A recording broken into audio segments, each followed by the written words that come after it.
Hello viewers, how are you. आज एक फिर नए वीडियो के साथ आपके सामने आया हूं और वो है अर्थक्वेक, भूकंप।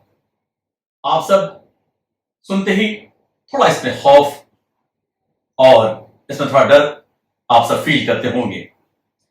खासतौर से मैं जो वीडियो बना रहा हूं आप सबके एज के ग्रुप के हिसाब से, उन्होंने जिंदगी में कभी न कभी भूकंप के झटके महसूस किए होंगे।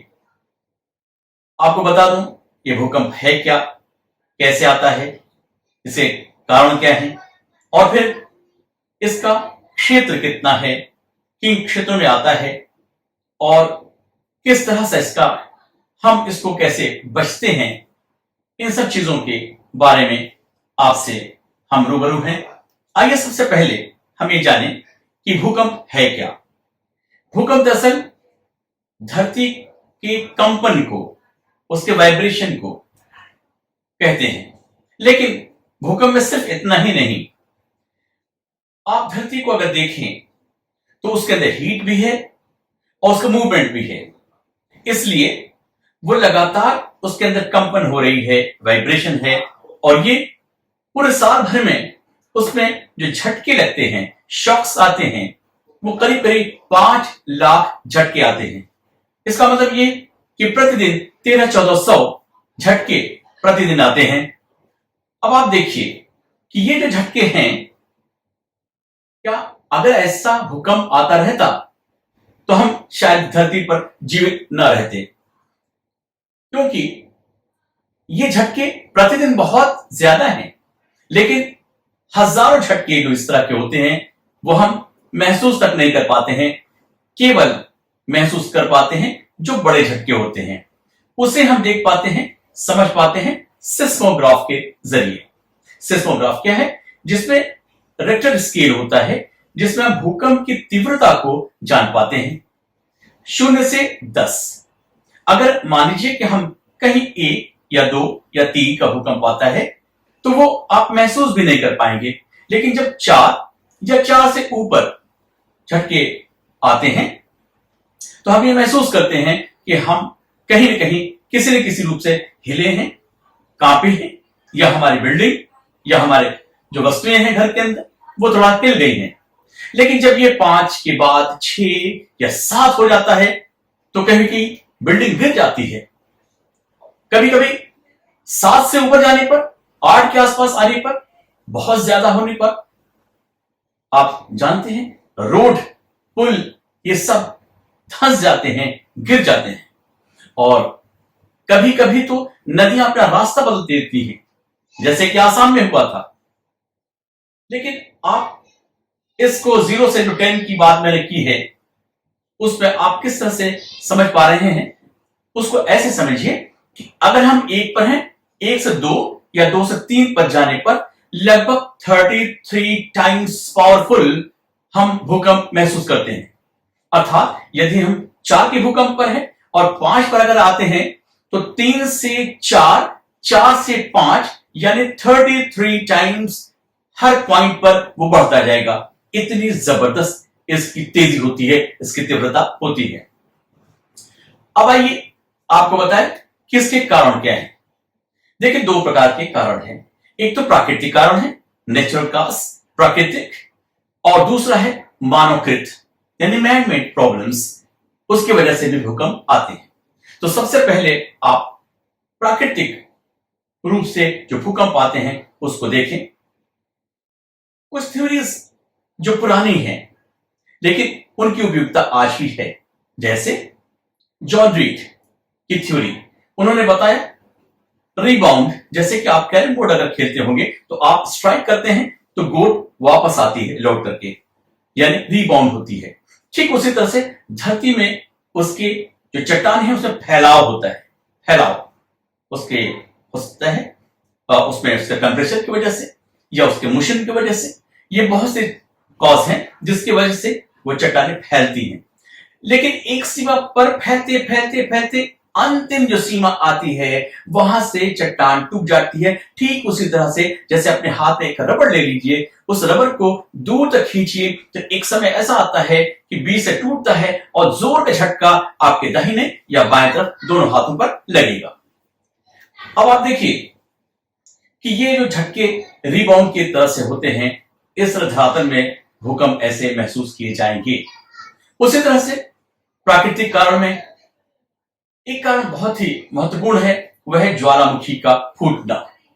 ज्वालामुखी यानी वोल्केनिक एरप्शंस जो होते हैं वो बहुत महत्वपूर्ण है। इंडोनेशिया में क्राकातुआ, जब उसका विस्फोट हुआ था 1883 में, तो उस समय हजारों किलोमीटर दूर जापान या हजारों किलोमीटर दूर दक्षिण अमेरिका का पेरू, वहां तक झटके महसूस किए गए थे। भूकंप के झटके इतनी दूर तक गए थे। तो ये ज्वालामुखी की वजह से, क्योंकि उसके अंदर से लावा है, गैस है और बहुत सारे छोटे बड़े टुकड़े हैं, वो निकल पड़ते हैं, इसलिए आसपास के क्षेत्र में भूकंप आता है। ये डिपेंड करता है, ये उस पर निर्भर करता है कि उसकी तेजी कितनी थी और उसी हिसाब से दूर तक, बहुत दूर तक ये फैलाव उसका होता है, उसका कंपन महसूस किया जाता है। नाउ हम सब इसके अगले कारणों को देखें, वो है प्लेट टेक्टोनिक। पूरी धरती अलग अलग प्लेटों में बटी हुई है। भूमध्य सागरी अगर आप देखें, या फिर ऑस्ट्रेलियन, या फिर एशियाई, यूरेशियाई, अफ्रीकन, अमेरिकन, अलग अलग प्लेटों में बटी हुई है। तो जब एक प्लेट दूसरे प्लेट के ऊपर चढ़ती है तो नीचे जाकर के गर्म होती है और गर्म होने के बाद पिघलती है, फिर मैग्मा लावा बनता है और फिर वो ऊपर इरप्शंस का होता है। इस प्रकार से जो ज्वालामुखी की प्रक्रिया का निर्माण वहां से होता है, प्लेट टेक्टोनिक के कारण ही ऐसा हो जाता है। तो ये प्लेट टेक्टोनिक आज वर्तमान समय में सबसे जो लेटेस्ट थ्योरी है वह यही है, प्लेट टेक्टोनिक्स के कारण भूकंप महसूस किए जाते हैं, अर्थात प्लेटों के टकराने के कारण भूकंप आया करते हैं। इसके बाद अगर आप थोड़ा सा, कभी कभी ऐसा भी हो जाता है कि ऊपर से बहुत सारे पर्वत की ऊंचाई बढ़ रही है, लेकिन साथ साथ ऊपर से जो पत्थर के टुकड़े या एवलांचेस, बड़े बड़े टुकड़े जो नीचे गिरते रहते हैं, कभी कभी समुद्र के तली के पास में बैठ जाते हैं और कभी कभी वो नीचे तेजी से सरकते हैं तो आसपास में धक्के लगते हैं, जैसा कि हिंदू कुश में भी ऐसा ही कुछ हुआ था, हिंदू कुश पर्वत पे।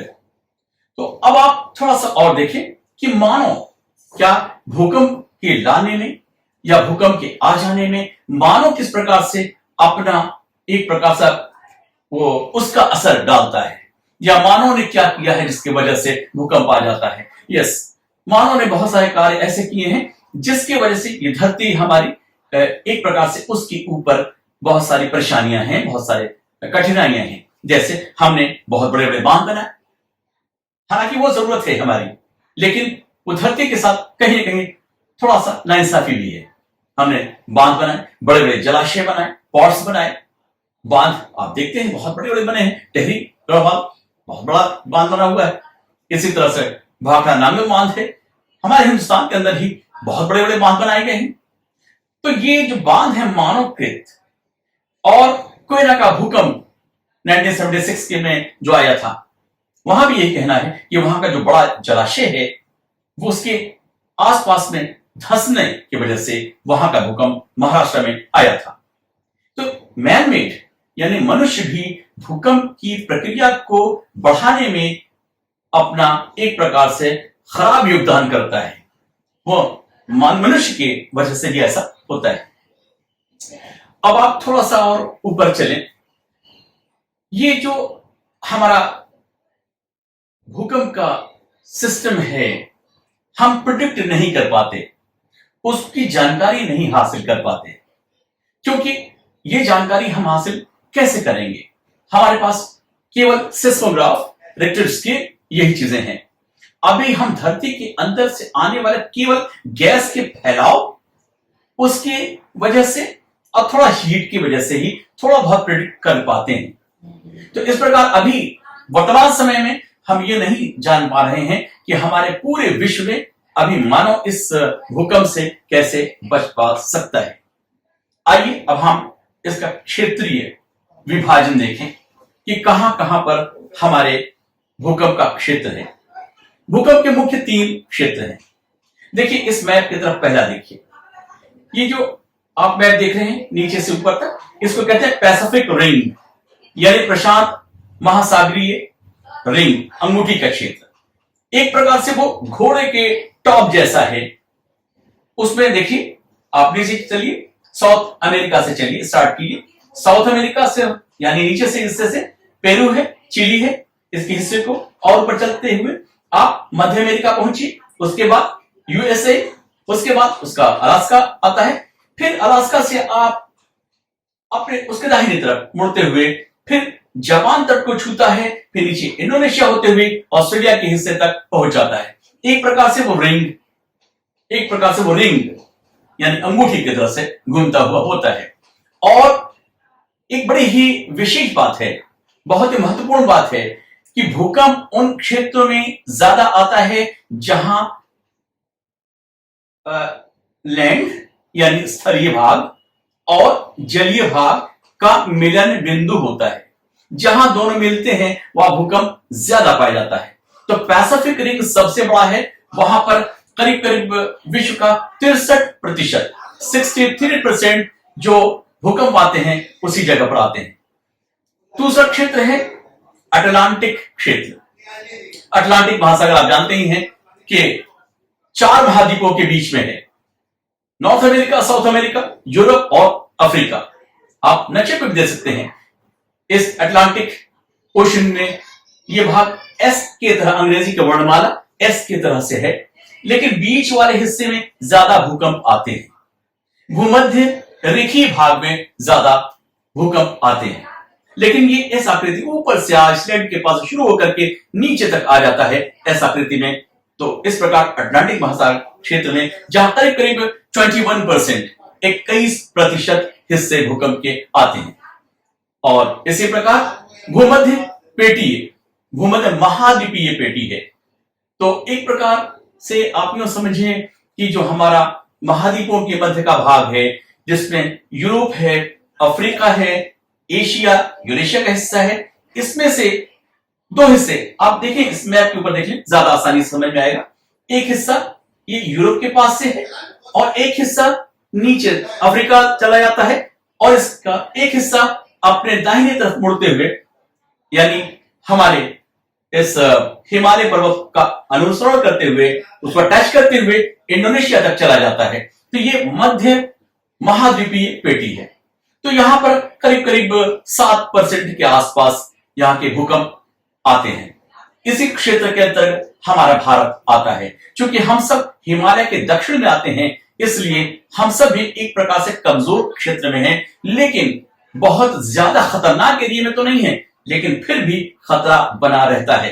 क्योंकि हमारे ठीक ऊपर, यानी आप इस नक्शे में देखें, भारत के जो नक्शे में भारत से ऊपर कर देखें, ये हिमालय पर्वत का जो बेल्ट है, हिमालय के जितने भी मध्य हिमालय क्षेत्र है, मिडिल हिमालय का जो क्षेत्र है वो ज्यादा इफेक्टेड है।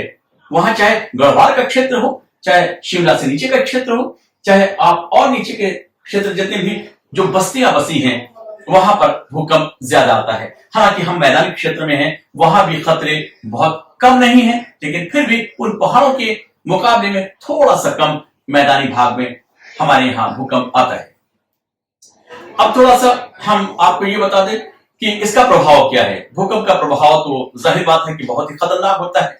विश्व में इतने बड़े बड़े भूकंप आए हैं, जिसमें ईरान है, फिर चाइना है, या पेरू है, टर्की है, सीरिया है, जापान है। इन सब जगह पर बहुत बड़े बड़े भूकंप आए हैं, जिसमें लाखों लोगों की मौतें हुई हैं। तो डियर व्यूअर्स, ये आप समझ लें कि हमारे इस पूरे भूकंप के अंतर्गत जो एक प्रकार से हम ये देखना पसंद करेंगे कि आगे आने वाली लेटेस्ट टेक्नोलॉजी में क्या कुछ मिल सकता है।